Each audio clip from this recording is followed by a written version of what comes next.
Welcome back mga kabrusol. Have a nice day po sa inyong lahat. At ito na yung continuation sa ating project na ito. At ito yung D3. At yan yung paunang steel matting natin na number 3 ang kapal. Ano? Okay? So, ang kabuuan ng video na ito ay panoorin nyo pagkatapos ng intro.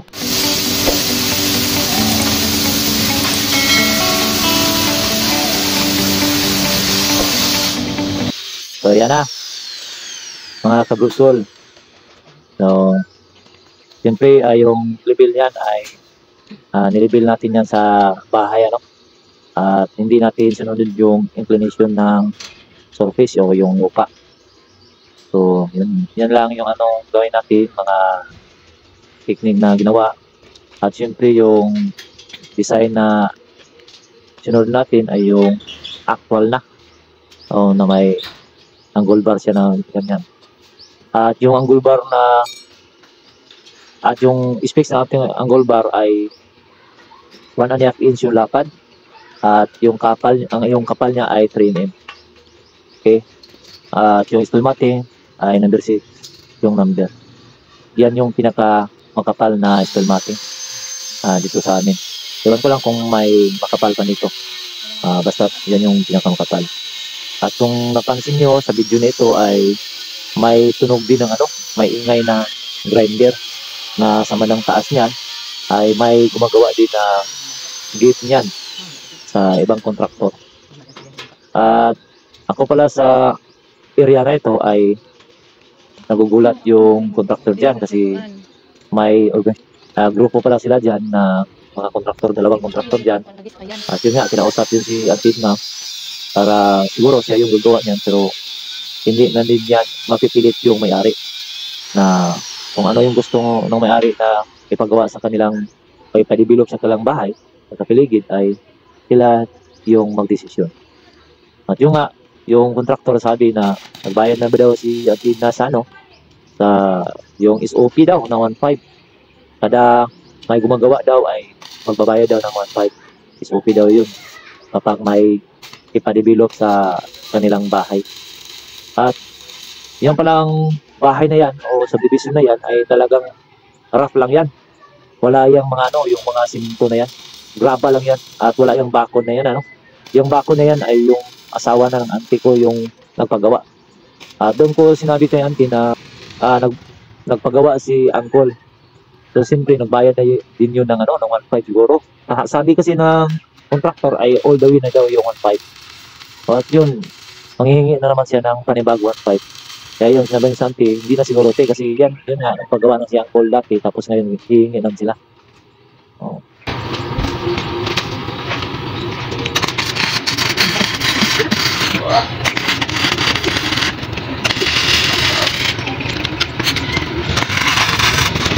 Yung sa kabilang bahay rin na may na may sliding gate ay gusto rin niyang magpagawa sa atin.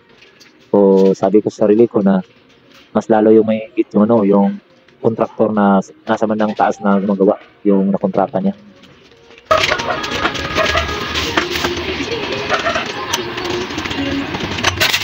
So yan, papil doon yung mga tira natin dyan, mga wheel pattern kasi malakas yung current nila dyan. Tapos pag hihinang tayo ng idikit natin yung steel matting sa angle bar ay doon tayo mag-focus o doon natin i-aim yung yung arc blue sa ating angle bar. Tapos yung molten metal ay ipa-drip lang natin patungo sa ating steel matting. Pero minsan nga ay ma-direct natin sa steel matting kaya yun napuputol kasi yun nga malakas yung kurente dyan. So tuloy-tuloy lang yan At kung napansin nyo ay may obstruction sa ating biliran. Yang kawayan na yan. At nung unang pagdating namin dyan ay malaki yan. At yan, natriman ko na. Pero hindi gano'ng na-trim ko ng maayos. Kaya yan, may obstruction pa rin sa ating paggawa. So tayo lang mga adjust. Pag ganun, hindi natin natanggal yung mga existing na mga bagay. At andyan na talaga siya, ay gagawa lang tayo ng paraan sa sarili natin. Okay?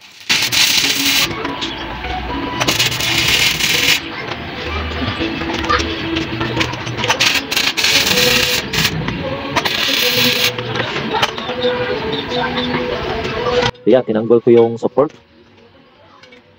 Kasi maghinang ako dyan. Dinikit ko na yung steel matting para talaga kakapit yung aking hinang. At yung dalawang sasakyan pala nila ay yung nasa harapan, yung Wigo at yung Kia ata yan. Blue ang kulay, Okay. So, mainit pa rin sa araw na yan, At bandang hapon ay ulan pa rin. Kaya yan, kahapon ay mag-agon tayo. Maaga pa lang, mga alas 3, wala na.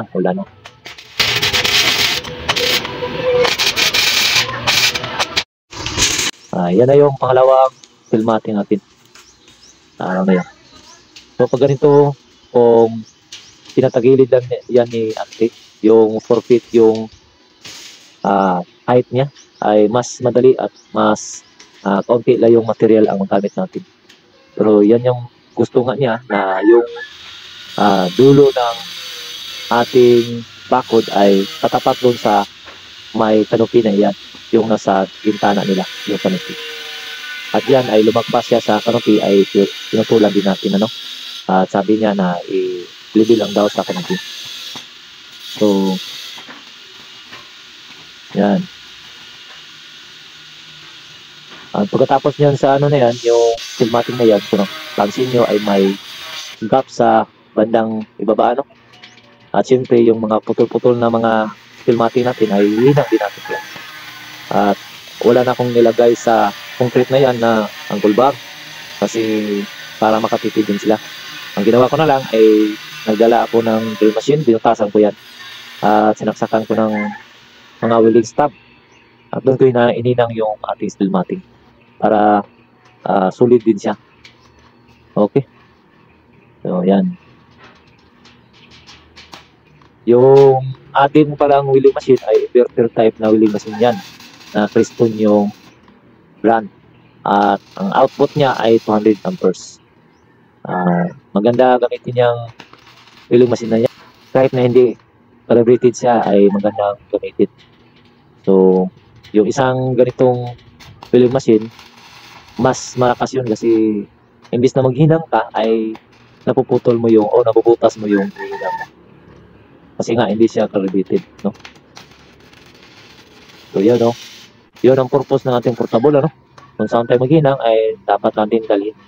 Kasi maiksi lang din yung kable niya. At yung 2 meters or 1 meter and a half, yung haba ng kable na yan, yung ground at saka yung welding handle, kung saan nakakonect yung welding handle ay maiksi lang din, ay nakadesign talaga yan sa mga inverter na welding machine. Hindi pwedeng pataasan yan natin kasi masisira na yung nasa loob. Mas lalong uminit yung ating board na silalim. At kalimitan ay kung babaan natin yan yung masisira. Matutunaw yun. O puputok yung mga IC niya o mga parts niya na sa ilalim. Kaya nga, ayun, mapapansin yan sa video na yan ay ikabit ko yan sa ating steel matting, na baluktot ako ng ng gabilya o yung corrugated metal, ginawa natin hook para may ikabit natin dyan sa ating steel matting para ayun.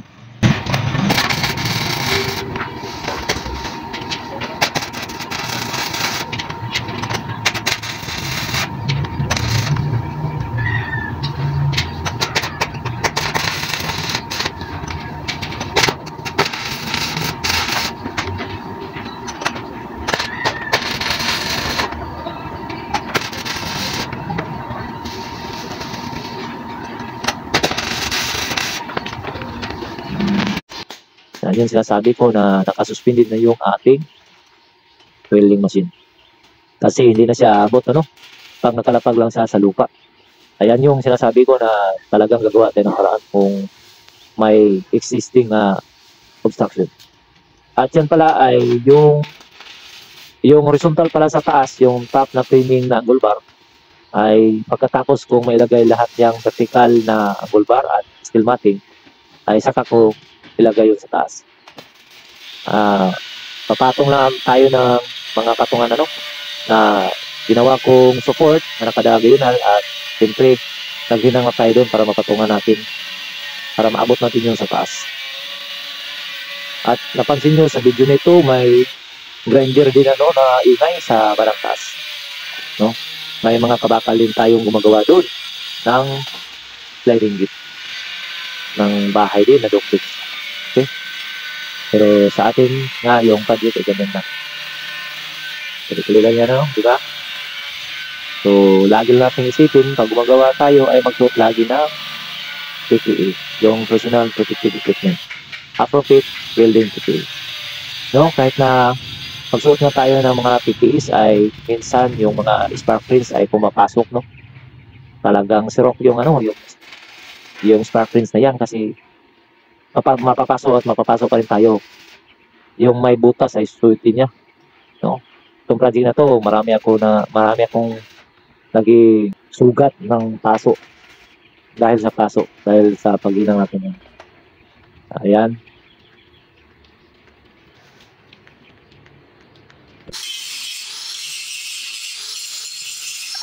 So, sa lahat pala ng mga supporters ko ay maraming salamat po sa inyo. Supporters ko sa page, sa TikTok, at syempre sa ating mga subscribers sa YouTube channel. Maraming salamat po sa inyong lahat, mga kabrisol. So, ito na yung ating tabuan o isa 3 days na paggawa nitong project nito. Maraming salamat po sa inyong lahat, mga kabrisol.